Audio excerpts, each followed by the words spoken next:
Master your schedule, master your life. Today, I'm going to share a way you can plan your weeks to work your business. This is so that you can, you enjoy working your business, right? But don't you also want to have a life with your family? Absolutely, you do. So, we're going to fix it so that you can actually work your business and work it well, but then also have time for family and life.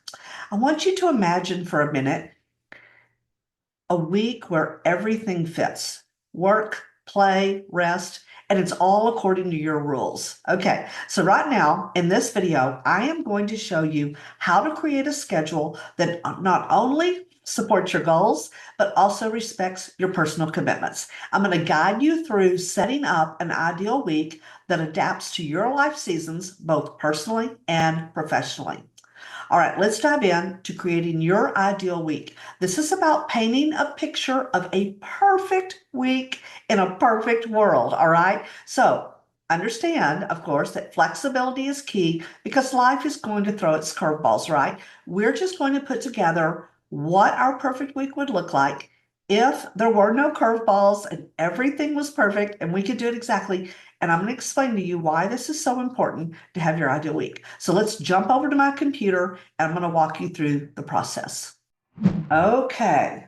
First, what you're going to do is you're going to open up a Google Calendar. I'll drop the link below, but it's calendar.google.com/calendar if you want. Or I think you can get there by just going to calendar.google.com. And then the rest of that's going to be pulling up actually the specific calendar that you're on. Okay. But I'll drop the link below so that you have that for sure. I've got my notes over here. So if I'm looking off to the side, that's all I'm doing. Okay.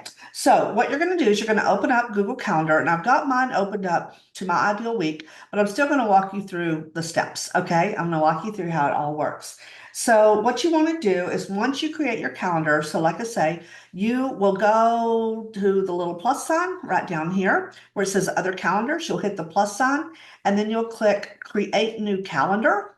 And when this comes up, you just fill in your calendar here. I like to call it my, or you can name it by your name, Kathy's ideal week. And then I like to do the quarter. Okay, so Q1 2025 would be an example. Okay, so you do that and then you hit create calendar. I'm going to do that because I've already got one created, but that's how you're going to create that. All right. Okay, so once you get your calendar created, yours will be blank. It won't be filled in like mine is here, but you can see over here on the left, I've got of all these calendars that I have, and you can see how important I think it is to have multiple calendars as a solopreneur to stay organized and to keep you on task.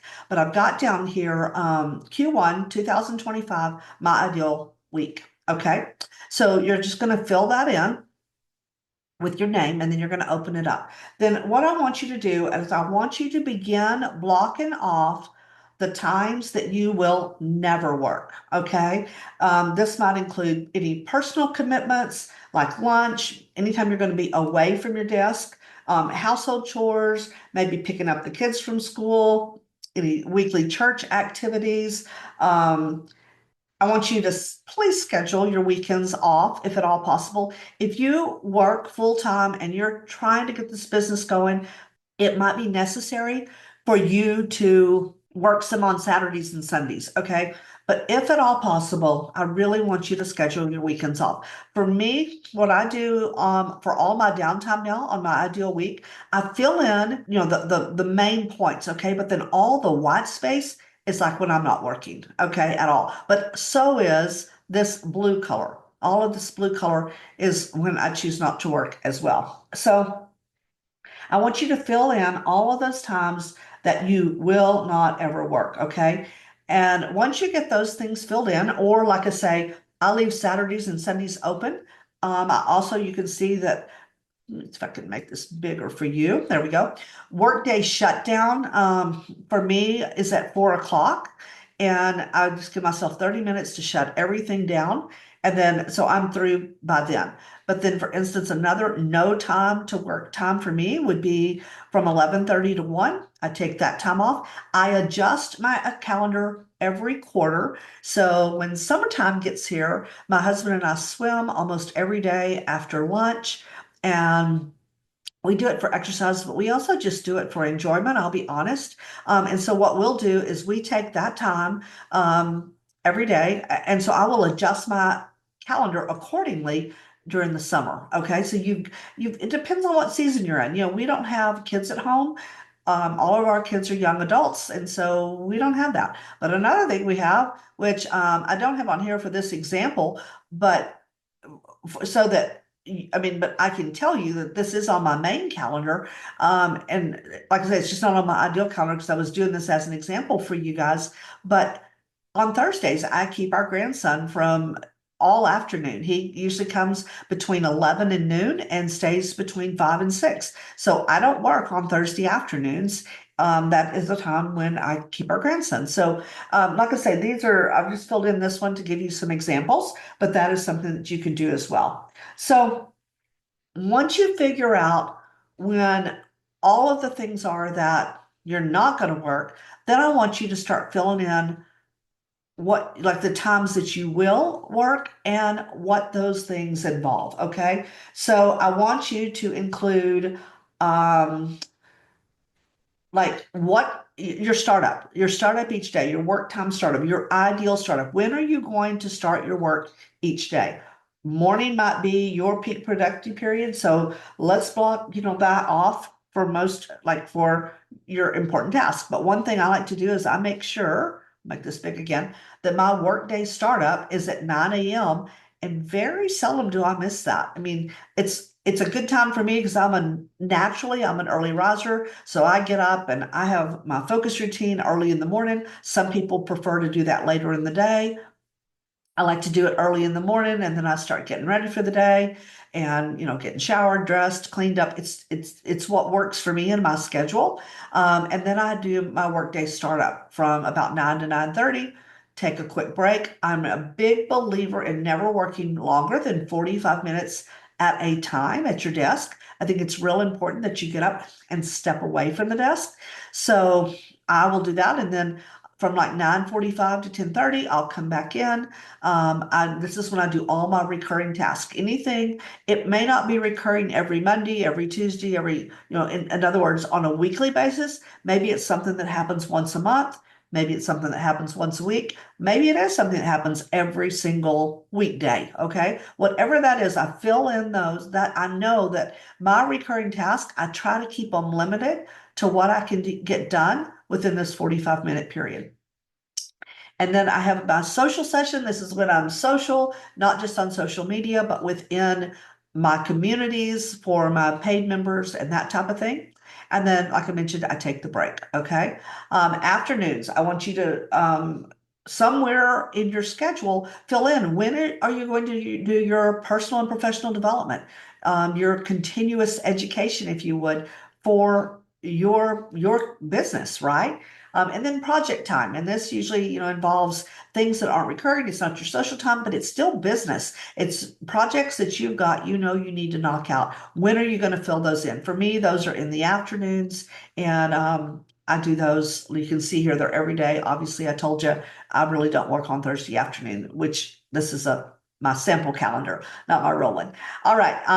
And then decide when your dinner will be, which was part of your time when you no work, right? Saying here, I've got date time. And then decide what time you will go to sleep each night. One thing I did not mention, I do want to point out, is you want to also decide exactly what time is your workday going to shut down. All right. So another thing that I would strongly encourage you to do is when you're thinking about your recurring activity, this could be one of the things that's recurring is I hope you put out a newsletter to your email list once a week. I strongly encourage that. And if you do that, then when are you putting that together? Do you have a time when you batch work on those? And if so, then you want to make sure that, like I say, all these things, this is not your to-do list necessarily. All right. This is not like a list of every single thing, but it's things to think about that would go within these blocks of time. All right. So, like for me, the recurring business task, one of my recurring business tasks is my newsletter. I actually only work on newsletters twice a month, and in 2 sessions, I can finish all of those newsletters. So it's recurring, even though I send it out weekly. I can usually batch about 5 within 2 sessions.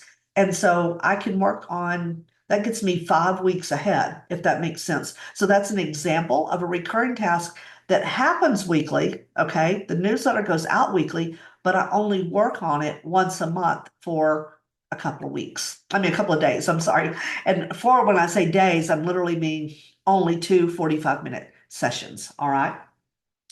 Let's see, what else? We talked about the social block.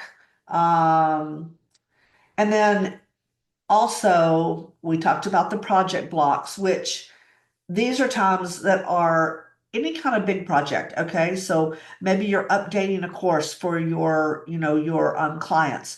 Maybe you're creating a new course that you're wanting to sell. Maybe you've got something you're planning for, a special promotion that's coming up that you want to put together. That would be a project time. And so this is another cool thing is, let's say that you're trying to take you're trying to take summers off. Maybe you've got kids, that are still living at home, and summertime is your time to be able to just, be totally focused in on the kiddos. You can get up and get your couple of things done, your workday startup, your recurring business task, and maybe a little bit of social session, like get that done in the morning, and then the rest of the day you want off in the summer.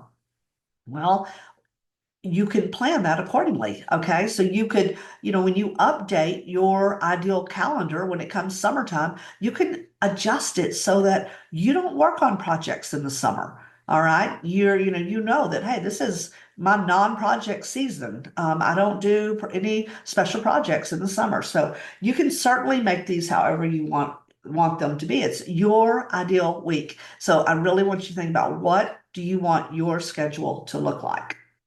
Now, a question I get asked often, and probably the most frequent question I get is this schedule set in stone? And I touched on this earlier, but I just wanted to emphasize, absolutely not. Okay. In fact, like I mentioned, one of my recurring tasks on a quarterly basis is setting aside time to update and adjust my ideal week. Okay. I want to recommend that you do the same. This allows you to adapt and make changes as needed, both in business and your personal life. Your seasons in life are going to change, and sometimes adjustments might need to be taken more frequently, or they might need to be taken suddenly, like when something unexpected in life happens and your like normal routine, it just changes. I remember the year that my dad passed, and it was a very sad time. But my dad passed, and my husband's mother had to be both. I mean, she had to be unexpectedly moved into a care facility. We were not expecting my dad to pass. Like he had not been ill.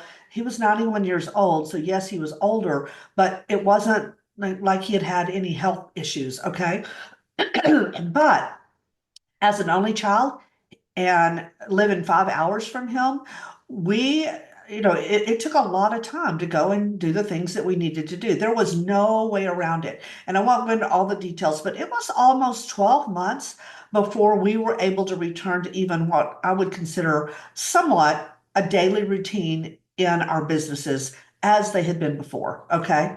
So I want to say this. If you are finding this setup helpful, then you might want to download my free rolling quarters planner. Okay. I'm going to drop the link below this video. It's the perfect tool to complement your ideal week by giving you a broader view of your next 12 months. And the template, here's the thing, it's designed so that all you have to do is just fill in your commitments. Now, today we have set up your ideal week, or at least we've learned the foundational pieces for setting it up. If it feels good, hit that thumbs up so I know that this has been helpful. All right. And then by using this scheduling method, you are preparing to not just meet, but exceed both personal and professional demands. Remember, an ideal week isn't set in stone. Okay. It's a living plan that adjusts and it'll grow as your seasons change. So some weeks you're not even going to come close to following your plan, and that's okay. Okay, taking your scheduling skills to the next level. Know, like, and trust are an absolute must before someone will buy from us.